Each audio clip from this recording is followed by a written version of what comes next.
Welcome to just for hearts and initiative for healthy life.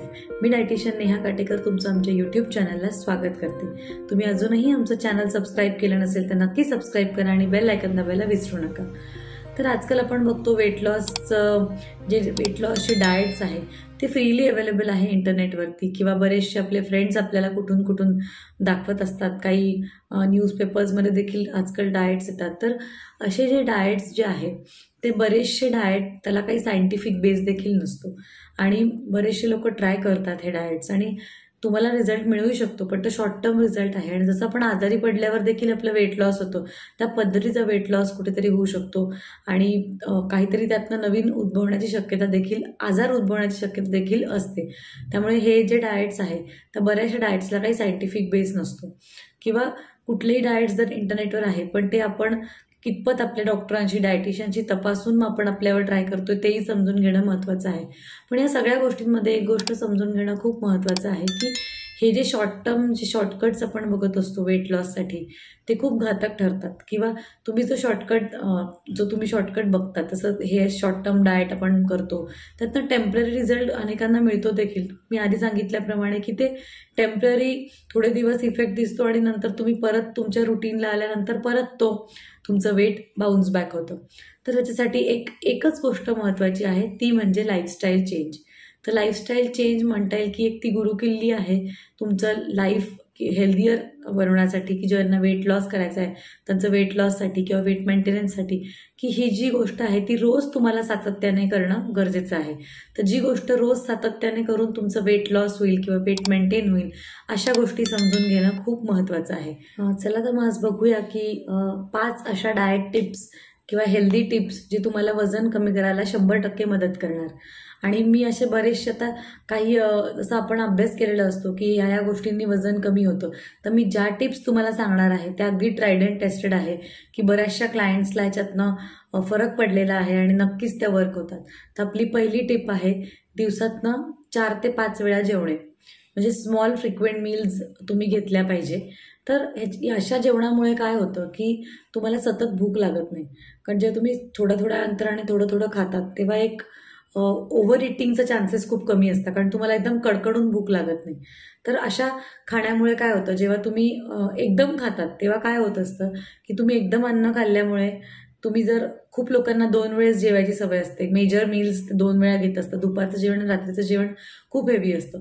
तर अशा जेवणामुळे काय होतं की एक तर पहिली गोष्ट तुम्ही खूप वेळ काही खाल्लेलं नसतं, त्याच्यामुळे जास्त अन्न खाण्याची शक्यता वाढते, म्हणजे ओव्हर इटिंगचा चान्सेस जास्त असतो. ओव्हर इटिंग केल्याने काय होतं की तुमची रक्तातली जी साखर आहे आणि जे इन्सुलिन आहे ते सडनली पीकला येतं आणि ते सडनली वर गेल्यामुळे जेव्हा तुमचं अन्न डायजेस्ट होतं सडनली तो पीक आहे तो एकदम ड्रॉप होतो, म्हणजे रक्तातली साखर एकदम तुमची ड्रॉप होऊन जाते आणि पुन्हा तुम्हाला भूक लागते. आणि हे जे असं सडनली पीक येणं, शुगर आणि इन्सुलिन सडनली वाढणं, सडनली कमी होणं, तर हे जे जास्त चढ उतार आपण जो बघतो इन्सुलिन आणि शुगरचा, ह्याच्यामुळे जर हे लॉंग टर्म असं राहिलं तर इन्सुलिनचं कार्य कमी होतं, जो इन्सुलिनचा रिस्पॉन्स आहे तो कमी होतो आणि त्याच्यामुळे आपल्याला फ्युचरमध्ये डायबिटीज सारखे आजार होण्याची शक्यता वाढते. आणि दुसरं असं की हे जे तुम्ही एक्स्ट्रा खातात, एक्स्ट्रा ज्या कॅलरीज असतात एकदा खाल्ल्याने, ते एक्स्ट्रा कॅलरीज फॅट डिपॉझिट म्हणून आपल्या शरीरात डिपॉझिट होतात, म्हणजे शरीरातली चरबी आपली वाढत असते आणि अल्टिमेटली आपलं वजन वाढतं. तर रादर दॅन हॅव्हिंग असे 2 मोठे जेवण करण्यापेक्षा थोड्या वेळाने थोडं खाणं गरजेचं आहे. तर आपला दुसरा मुद्दा आहे, जेवणानंतर स्वीट्स खाणं कम्प्लिटली टाळायचं आहे. तर आपल्याकडे खूप लोकांना पद्धत असते की जेवणानंतर आपण फळं कापतो किंवा काहीतरी आईस्क्रीम खातो किंवा काहीतरी गोड, घरात श्रीखंड असेल, गुलाबजाम असेल, तर जेवणानंतर एक डेझर्ट खाण्याची पद्धत अगदी जुनी पद्धत आहे. पण त्या गोष्टीमुळे सुद्धा वजन एक कमी होण्यास खूप मोठा अडथळा निर्माण होतो. तर जे काही मी आधी पण सांगितलं की जे काही आपण एक्स्ट्रा कॅलरीज खातो, साखर म्हणजे पूर्ण स्वीट्स म्हणजे एम्प्टी कॅलरीज असतात, तर साखरेने वजन पटापट वाढतं. तर त्याच्यामुळेच तुम्ही ऑलरेडी जेवलेले असतात, त्याच्यावर तुम्ही हे खाल्लं तर जे एक्स्ट्रा कॅलरीज आहे ते फॅट म्हणून डिपॉझिट होतात आणि तुमचं वजन खूप झपाट्याने वाढतं. त्याच्यामुळे तुम्हाला हे जे सवय आहे जेवणानंतर स्वीट खाण्याची ती कम्प्लिटली बंद करायची आहे. तर तुम्ही स्वीट खाऊ शकतात, पण स्वीट खाण्यासाठी काही वेळा असतात. जसं तुम्ही मिड मॉर्निंगला तुम्ही घेऊ शकतात किंवा इव्हनिंग स्नॅक्सचा टाईम असतो तेव्हा तुम्ही तुमचं फेवरेट स्वीट ऑब्व्हियसली त्याच्यामध्ये पण काहीतरी पोर्शन कंट्रोल हवा, पण मग ती वेळ असते तेव्हा खाऊ शकता, किंवा प्री वर्कआउट खाऊ शकता. आता वर्कआउट करणार आहात त्याच्या अर्धा तास आधी तुम्ही स्वीट खाऊ शकतात. तर ह्या ज्या वेळा आहेत तुम्ही या वेळांमध्ये तुमचं फेवरेट स्वीट नक्कीच खाऊ शकतात, पण जेवणानंतर स्वीट खाणं टाळायचं आहे. तर आपला तिसरा पॉईंट असा आहे की जी ॲडेड शुगर काही पदार्थांमध्ये असते तर ते पदार्थ आपल्याला बंद करायचे. म्हणजे we have to cut down on added sugars. म्हणजे काय, आता आपण जी काही मी आधीच्या पॉईंटमध्ये सांगितलं की साखर, गूळ, मध ही तर आपल्याला डोळ्याला दिसते आहे, ते गोड पदार्थ आपण खातोय की त्यातनं वजन वाढतं, पण असे काही पदार्थ आहे त्याच्यामध्ये हिडन शुगर्स असतात, म्हणजे साखर लपलेली असते. जसं बिस्किट्स आहे, बिस्किट्समध्ये साखर असते, किंवा तुम्ही बाहेरचे जे पॅक्ड ज्युसेस घेतात, मिल्कशेक्स घेतात. हल्ली खूप मॉल कल्चरमध्ये आपण खूप जसं मॉलमध्ये शॉपिंगला गेलो तर बऱ्याचशा प्रकारचे दही मिळतात, त्याला आपण फ्लेवर्ड योगर्ट देखील म्हणतात. तर ते जे काही हे जे पदार्थ आहेत, तर हे जे पॅक्ड पदार्थ त्याच्यामध्ये खूप प्रमाणात साखर टाकलेली असते. तर ही सुद्धा साखर कुठे ना कुठे आपले वजन वाढवण्यास आपल्याला कॉन्ट्रीब्यूट करत असते. तर नेहमी तुमचं फूड लेबल वाचण्याची सवय ठेवायची. तर कुठल्याही प्रकारची शुगर किंवा असं फ्रुक्टोज हे अशा पद्धतीचं कुठलं त्यात लिहिलं असेल, किंवा मेपल सिरप, तर हे सगळे साखरेचेच प्रकार आहेत. हनी, जॅगरी, तर हे पदार्थ आपल्याला टाळायचे आहेत. आणि ह्याच्या जसं पॅक्ड ज्युसेस आहे, तर ज्युसेसच्या ऐवजी तुम्ही फ्रूट खाऊ शकतात. जसं ते सोडा वगैरे असतात, किंवा हे जे कोल्ड ड्रिंक्स असतात त्याच्यामध्ये देखील भरपूर साखर असते. तर त्याच्याऐवजी तुम्ही सोडाच्या ऐवजी तुम्ही प्लेन वॉटर किंवा इन्फ्युज्ड वॉटर तुम्ही घेऊ शकतात. म्हणजे पाण्यामध्ये पुदिना घालून किंवा काकडी घालून किंवा कुठल्याही पदार्थ फ्रूट घालून तुम्ही इन्फ्युज वॉटर्स घेऊ शकतात. तर ते तुम्हाला सबस्टिट्यूट्स आहे. तर आपल्याला जी कुठल्याही प्रकारची ॲडेड शुगर असते ते देखील पदार्थ आपल्याला कम्प्लिटली बंद करायचे आहे. हे पदार्थ बंद केल्याने अगदी तुमचं वेट लॉस जर्नी तुम्हाला लक्षात येईल की खूप फास्ट तुमची वेट लॉस जर्नी होणार आहे. त्याच्यामुळे हा खूप महत्त्वाचा मुद्दा आहे की तुम्ही तुमचे जे ॲडेड शुगर्सचे पदार्थ ते कम्प्लिटली बंद करायचे आहे. तर आपला चौथा मुद्दा आहे पोर्शन कंट्रोल. म्हणजे एका वेळेस आपण जेव्हा खायला बसतो तेव्हा आपल्याला, जसं मी आधी सांगितलं की तुम्हाला 5 ते 6 वेळा थोडं थोडं खायचं. तर ते थोडं खाणं म्हणजे काय की आपल्याला पोर्शन कंट्रोल, आपल्याला ॲट अ टाइम खूप खायचं नाहीये. तर जेव्हा तुम्ही ह्याचं साधं एक्झाम्पल मी तुम्हाला सांगेल की साधारण आपण जेव्हा जेवायला बसतो तेव्हा आपण अख्खं ताट भरून घेत असतो. तर ताट भरून न घेता सपोज तुमचा आहार 2 पोळीचा असेल तर पहिले 1 पोळी वाढून घ्या आणि भाज्या वाढून घ्या, सॅलेड वाढून घ्या, जे काय तुम्हाला खायचं आहे त्याच्यापेक्षा कमी वाढून घ्या आणि हळूहळू खायला सुरुवात करा. म्हणजे एक घास आपल्याला 32 वेळा तरी चावायचा आहे. तुम्ही जेव्हा हळूहळू चावून खातात तेव्हा साधारण तुम्हाला एक 20 मिनिटाचा रूल फॉलो करायचा आहे की जेव्हा तुम्ही 20 मिनिटं कुठलंही जेवण जेवतात तेव्हा काय होत असतं, 20 मिनिटानंतर तुमच्या पोटातनं ब्रेनला मेसेज जात असतो की पोट फुल झालंय. तर तुमचं जेवण एक लवकर थांबतं किंवा ओव्हर इटिंग टाळण्याची एक खूप चांगली ती पद्धत आहे. त्यामुळे हळूहळू खायचं.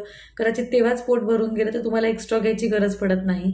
आणि असंही आहे की काही लोक 10 मिनिटातच जेवतात. 10 मिनिटात जेवल्यामुळे ओव्हर इटिंग देखील होते आणि साधारण काय म्हणता येईल की ते एक्स्ट्रा कॅलरीज परत फॅटमध्ये कन्वर्ट होतात. म्हणून आधी कमी वाढून घ्यायचं आहे, लागलं तर एक्स्ट्रा घ्यायचं आणि छोट्या प्लेटमध्ये नेहमी खायला घ्यायचंय. म्हणजे मोठी प्लेट घ्यायची नाही, छोट्या प्लेटमध्ये कमी वाढून घेतल्याने ते ताटही भरलेलं दिसतं. त्यामुळे व्हिज्युअली देखील ते आपल्याला ओके वाटतं. आणि 20 मिनिटाचा रूल फॉलो करायचा आहे तुम्ही, कारण तोंडातनं डायजेशन सुरू होत असतं. 20 मिनिट्सपेक्षा जास्त तुम्ही जेवण केलं तर व्यवस्थित ब्रेनला मेसेज पोहोचून कमी खाल्लं जातं आणि जे काही फूड तुम्ही खाल्लंय ते व्यवस्थित डायजेस्ट होतं. आपला 5वा मुद्दा आहे की कंपल्सरी जे इव्हनिंग स्नॅक्स आहे, तुमचा संध्याकाळचा जो नाश्ता आहे तो होममेड स्नॅक्स असायला पाहिजे. तर जेव्हा तुम्ही वेट लॉस जर्नीमध्ये असतात तेव्हा एक सगळ्यात मोठा ट्रॅप जो असतो किंवा सगळ्यात मोठं तुम्ही जिकडे अडकतात ते म्हणजे इव्हनिंग स्नॅक्स आहे.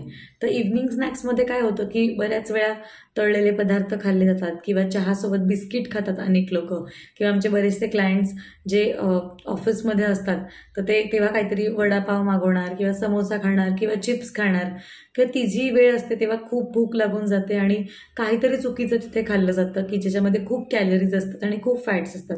त्याच्यामुळे एक फोकस ठेवून किंवा कॉन्शियसनेस ठेवून की आपल्याला संध्याकाळचा नाश्ता तो नेहमी तुमचा प्लॅन केला पाहिजे की तुमचा मंडे टू फ्रायडे तुम्ही वर्किंग असाल तर किंवा बाहेर जात असाल, टिफिन कॅरी करत असाल किंवा इव्हन घरात जरी असाल तरी तुमचा Monday to Friday evening snacks काय असणार आहे आधीच प्लॅन करून ठेवणं गरजेचं आहे.